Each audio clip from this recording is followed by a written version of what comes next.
ঝড়ো গতি ঝংকারে ভেসে যাওয়া এক রাত্রি, গোল বন্যার সেই রাতের নায়ক আর্জেন্টাইন তারকা আনহেল দি মারিয়া। ক্লাব বিশ্বকাপে নিউজিল্যান্ডের ক্লাব অকল্যান্ড সিটির বিপক্ষে বেনফিকার রক্তচক্ষু হানা একেবারে ৬-০ গোলের দুর্ধর্ষ জয়। আর এই বিধ্বংসী জয়ের মাঝেই শীর্ষে উঠে এলেন দি মারিয়া, যিনি করলেন দুর্দান্ত এক জোড়া গোল।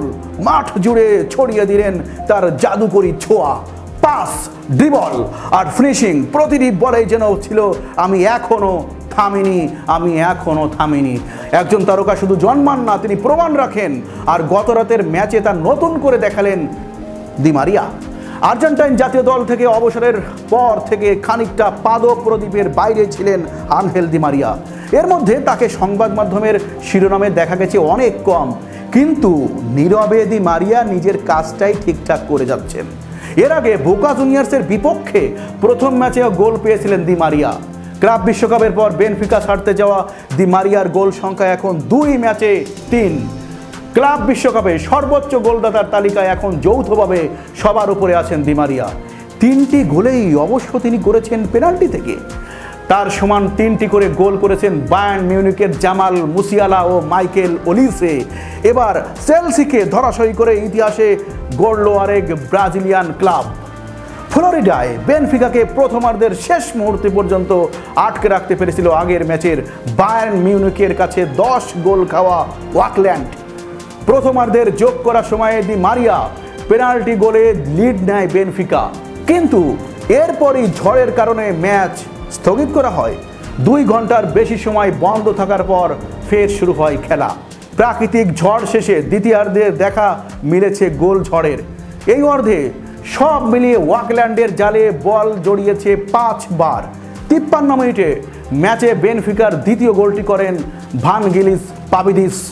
10 মিনিট পর ব্যবধানে 3-0 করেন রেনাতো সানচেস 76 থেকে 78। এই 2 মিনিটে গোল করেন লিওনার্দো বাইরোরো। আর যোগ করার সময়ের শেষ দিকে পেনাল্টি থেকে নিজেদের দ্বিতীয় ও দলের 6ষ্ঠ গোলটি করেন দি মারিয়া। 2 ম্যাচে 16 গোল খেয়ে বিদায় নিশ্চিত হয়েছে অকল্যান্ডের। সি গ্রুপে দ্বিতীয় বেনফিকা, 2 ম্যাচে তাদের পয়েন্ট 4। শীর্ষে থাকা বায়ার্নের পয়েন্ট 2 ম্যাচে 6। বেনফিকা পরের ম্যাচ খেলবে বায়ার্নের বিপক্ষে। অকল্যান্ডের প্রতিপক্ষ বোকা জুনিয়র্স। ম্যাচ শেষে বেনফিকা কোচ ব্রুনো লাগ বলেছেন, এটা আমার ক্যারিয়ারের সবচেয়ে দীর্ঘ ম্যাচ। বিশেষ ধন্যবাদ আমাদের সমর্থকদের, যারা 5 ঘন্টা ধরে এখানে থেকে দলকে সমর্থন দিয়ে গেছেন। আমরা যতটা সম্ভব ভালো খেলেছি। তীব্র গরমে আবহাওয়া ম্যাচটিকে খুব কঠিন করে তুলেছিল। গোল করে দি মারিয়া বোকার কাছে ক্ষমা চাইলেন, যে ব্যাখ্যা দিলেন এই গ্রুপের অন্য ম্যাচে বায়ার্নের সঙ্গে লড়াই জমিয়ে তুলে শেষ পর্যন্ত 2-1 গোলে হেরেছে আর্জেন্টাইন ক্লাব বোকা জুনিয়র্স। এর ফলে ক্লাব বিশ্বকাপে দক্ষিণ আমেরিকার ক্লাবগুলো অজেয় যাত্রা থামল। হার্ড রক স্টেডিয়ামে 18 মিনিট বায়ার্নকে এগিয়ে দেন হ্যারি কেইন। 66 মিনিটে মিগুয়েল ম্যারিয়েন্টাল সমতা ফেরান বোকার হয়ে। 83 মিনিট পর্যন্ত এই সমতা ধরে রাখেন তারা, যদিও শেষ পর্যন্ত আর পারেননি। ওলিসের দারুণ এক গোলের ম্যাচ নিজেদের করে নেওয়ার পাশাপাশি শেষ 16-র টিকিটটাও কেটেছেন বায়ার্ন। দি মারিয়ার এই দুর্দান্ত পারফরমেন্সে শুধু গোলের নয়, এটা ছিল অভিজ্ঞতা, নেতৃত্ব আর ক্লাসের এক নিখুঁত উপস্থাপন। যেখানে অনেকেই ভেবেছিল তার সময় ফুরিয়ে এসেছে, সেখানেই তিনি দেখিয়ে দিলেন একজন সত্যিকারের চ্যাম্পিয়নের গল্প কখনো পুরনো হয় না। এই গোল বন্যার রাত বেনফিকার ইতিহাস আর দি মারিয়ার জন্য এই যেন ফুটবল জীবনের এক নবজন্ম। অকল্যান্ড ধ্বংস হলেও ফুটবল বিশ্ব নতুন করে মনে রাখবে, ঝড়ো সেই রাতে শীর্ষে ছিলেন একজনই, দি মারিয়া।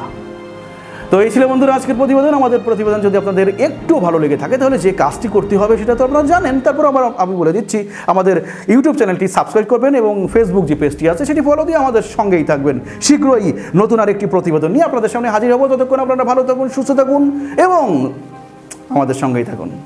Thank you.